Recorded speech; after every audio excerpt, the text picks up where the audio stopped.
Donna is a domestic violence victim. We're protecting her identity. One of her addresses came up on a data broker site. She says that's frightening.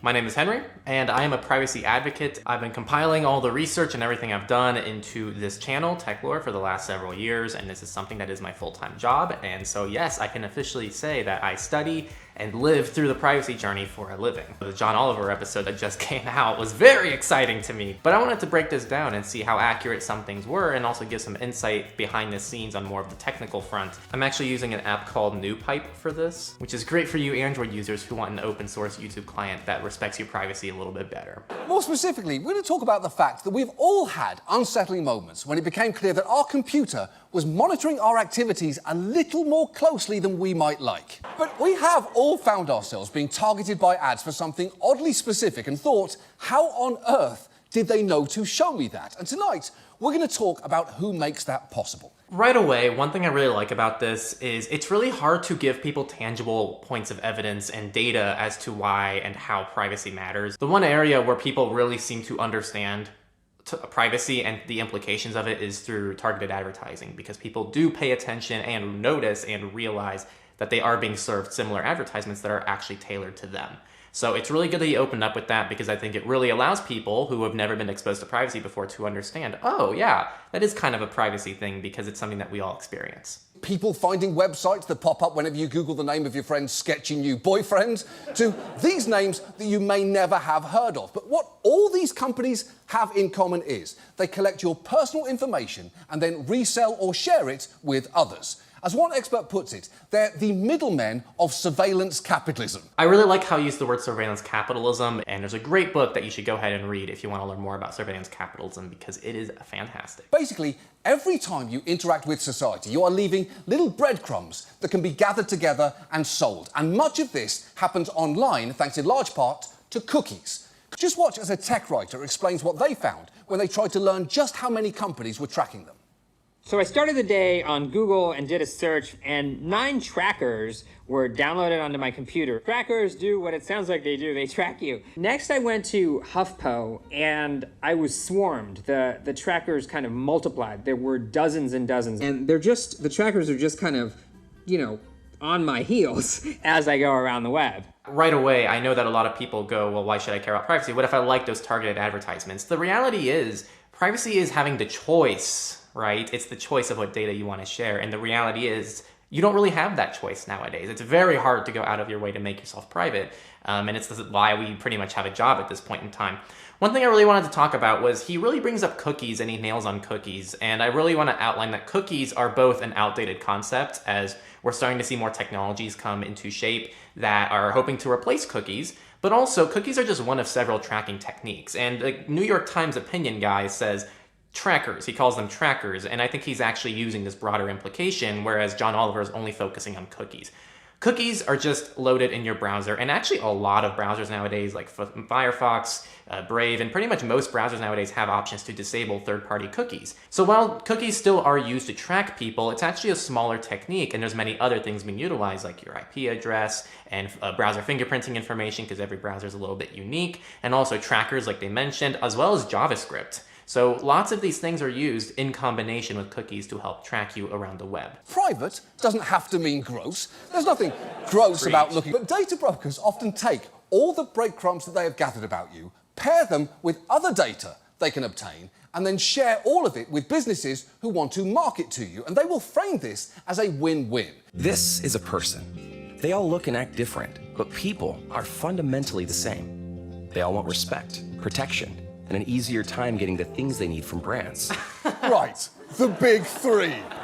It's all in Maslow's famous hierarchy of needs. People want their physiological needs met, their safety accounted for, and their search history handed over directly to the Aflac duck.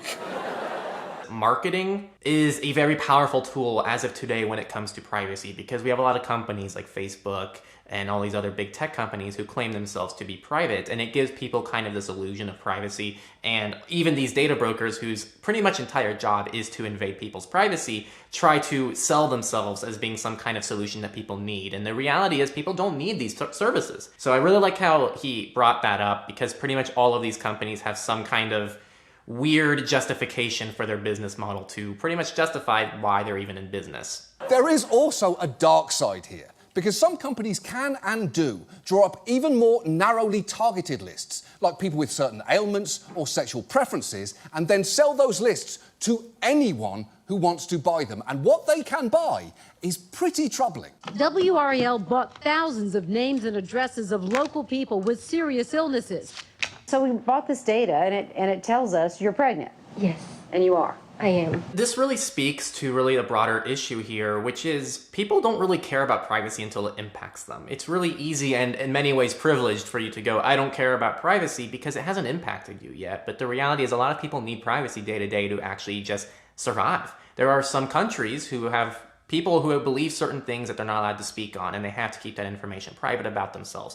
There's people who are in domestic abuse situations, and they have to be able to somehow do research. So there's just so many countless examples we can give about why privacy matters. And right now, with the whole Ukraine situation, a lot of Ukrainians are having to now clean up some of their not-so-private acts about some of the thoughts they have against Russia before all of this stuff escalated. So we're really starting to see a lot of things happen where privacy, is now becoming important. But the reality is it's always been important, and I think that Edward Snowden says this really nicely when he says, saying you don't care about privacy because you have nothing to hide is just like saying you don't care about freedom of speech because you have nothing to say.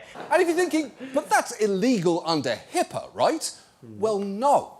As one researcher pointed out, the medical information that you relay to your physician is highly protected, but if you go to a medical website and search for terms like HIV or abortion, that information is not protected at all. So correct. And there's actually been some period trackers for women that actually shared the data of those people to these data brokers as well. And for some reason, health is like the one thing that people actually want to be private, and that's why it's really the only area in the entire US that has any kind of privacy regulation, which is HIPAA. But as he's exposing, HIPAA, again, is very short-sighted and isn't up to date for the digital world. Take Life360, an app giving families the opportunity to keep track of one another. Well, guess what? In a report from the website The Markup says that Life360 sells its location data to about a dozen different brokers, who then sell it to marketers. We actually covered this story in Surveillance Report. We have weekly news that we do with another channel called The New Oil. We always talk about how a lot of these third-party services for location tracking are a big red flag, and that Life360 story came out, and it's not actually the first time that's happened. We always encourage parents out there to avoid the spy software at all costs. And if you're going to use it, we recommend sticking with first-party solutions. Like Apple has some tools you can use, and most devices come with things to use. We really recommend staying away from all these third-party apps because they have a pretty bad history. Life360 insists that they are no longer doing that, and that anyway they had de-identified their users' data before selling it. That last claim is actually very common among both data brokers and the companies that they work with. Yeah. And it is worth taking a look at, because while it sounds reassuring, the truth is it can be incredibly easy to find out who is behind a number or a code.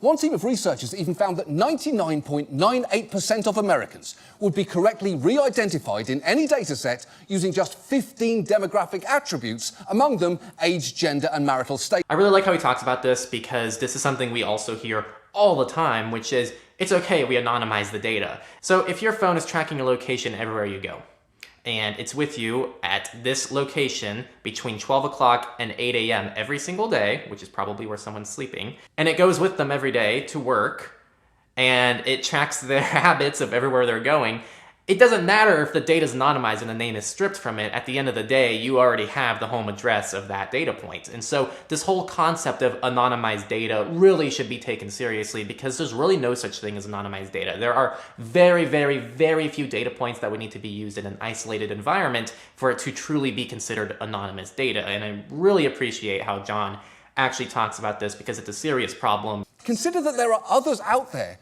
who might have very good reasons to not want to be found.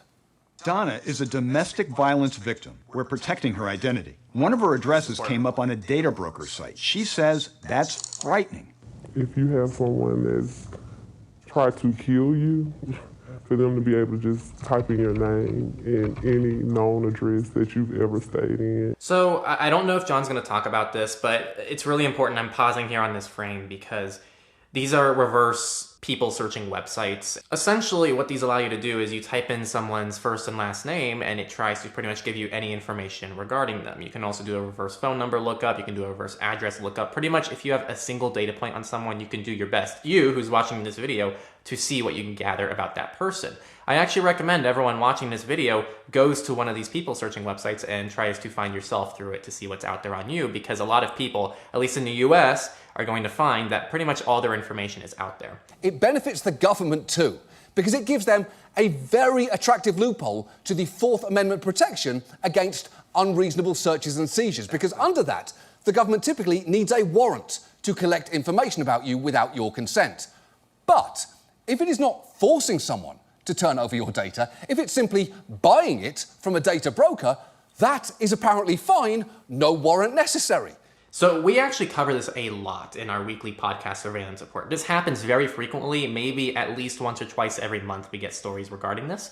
And what tends to happen is some government agency, whether it's ICE or the FBI or whatever, they pretty much start buying this data from actual companies. Perhaps Google has all your data, and perhaps you love Google and trust Google with that information, but the problem is now you're scraped into this warrantless attempt at getting your data, and before you know it, now these other agencies have that same information. Again, this is totally bypassing the way that the entire US Constitution is supposed to work, and also all laws and regulations we currently have. So it's really amazing to me how many people seem to really respect and want to follow the US Constitution to the T, but they seem to totally ignore the privacy implications of certain things in their lives, which are inherently very un-American. So yeah, if you want to support a proper oversight over the government, you should also support having more privacy in your day-to-day life, as well as getting some privacy regulation to help fix some of these problems. Both parties regularly boast about how much they use data. In fact, just listen to former RNC chair Reince Priebus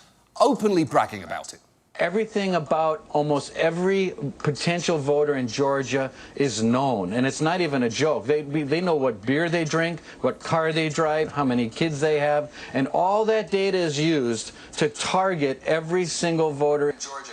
It's true. The faces, like, I'm gonna go back on the video, the faces these people are making are very uncomfortable, which I really like. Politicians aren't allowed to pay people to vote for them, but this is probably the closest possible thing, which is tailoring everything you can towards the right demographic and making them feel a certain way to swing them a little bit more towards whatever vote you want them to go towards. So a little bit freaky, and again, it goes back to my stances on, well, if you care about America and you want to be an American, why don't you care more about privacy? Because if you believe in a true democracy, I don't personally believe you can have a full democracy without privacy. So it seems when Congress's own privacy is at risk, they somehow find a way to act. And it also seems like they're not entirely aware just how easy it is for anyone, and I do mean anyone, to get their personal information, which brings me to me. We have already done it. Let's start with the very first hit that we got. It came at 3:35 p.m. on Tuesday afternoon from around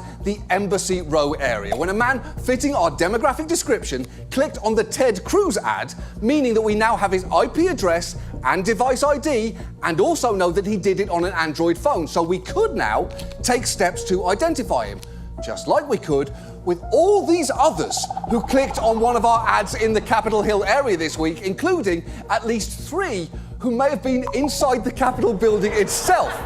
A brilliant ending. Really, really brilliant. So it's really great because, again, like I said earlier, people don't care about privacy until it impacts them. And it's something that really is a privilege, because once it impacts you, then you're like, oh crap, well, I wish I had privacy. And so you're really in a great place if you tell yourself it doesn't matter. And so it's really great that he really put these people on the spot and was like, hey, well, now you're getting a taste of your own medicine, and how does it feel? First, I think the video was overall really good. I appreciate pretty much any privacy and security topics covered in the mainstream, because I just don't think it's covered enough. The way that he laid everything out was also very approachable to everybody, and he made it make sense to a lot of people, which I thought was just really great. It's really interesting though, because not too long ago, he talked about Monero, and here's what he said. There's no safe place to conduct private transactions. Well, there wasn't one until now. Meet Monero. Monero is a secure, private, untraceable currency. With Monero, you are your own bank. Only you control and are responsible for your funds. Monero is private, This means businesses can keep their suppliers in secret, as well as citizens escape government repressions and nosy neighbors or crooks. Oh, come on. There is a pretty clear subtext to what they're selling there. It's like seeing a cheerful ad for plastic tubs the size and shape of a human body. This isn't for anything in particular. There's all sorts of human body-sized things that you can put into one of these sturdy tubs. Also, they're scream-proof. No matter how much sound something makes inside, you'll never hear it. Now, we're not telling you what to do with our product, though. We're simply leading you to a very specific conclusion. The sole goal of Monero is to offer privacy to its users. John Oliver has taken the approach of, well, being pro-privacy, but also being against certain privacy tools that actually allow people to avoid the privacy problems. So John Oliver also talked about default privacy, and so I think his approach to this is, well, we just need to make a default privacy better for everyone so they don't have to worry about it. And I think that is the perfect world scenario, but the reality is, as of today, people need those privacy tools if they want to opt out of the system. And so I really disagree with his stance on Monero. The use case of privacy is still there, and it doesn't mean that the tools should be outlawed or they shouldn't be used, because as of today, that is the only way to opt out and actually reclaim any privacy. It's weird because he did suggest some very basic privacy tools, and they really are such a small part of the privacy world, which leads me into the third point, which is what can you do?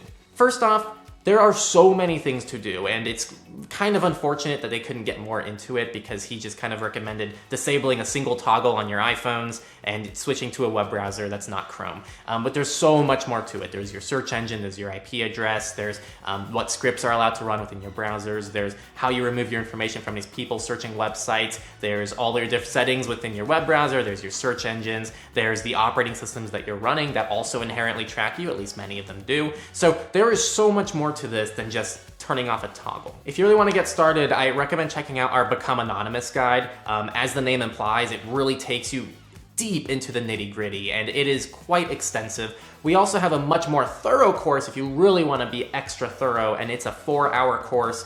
There's a free version because, again, we want this to be free, but we also have a premium version with some extra perks for people who really want to dive a little bit deeper into it. So these are the 3 recommendations I'd send your way. There's also a website called Privacy Guides if you want a written version, as well as another site called The New Oil.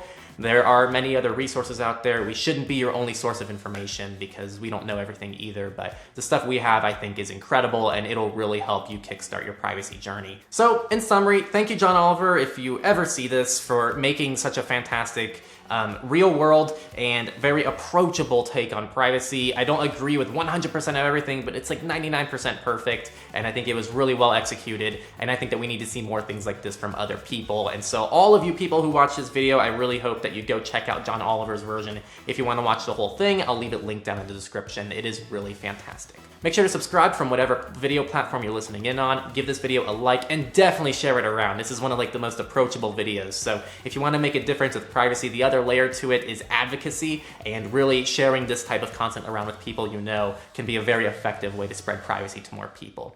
See you next time on Techlore.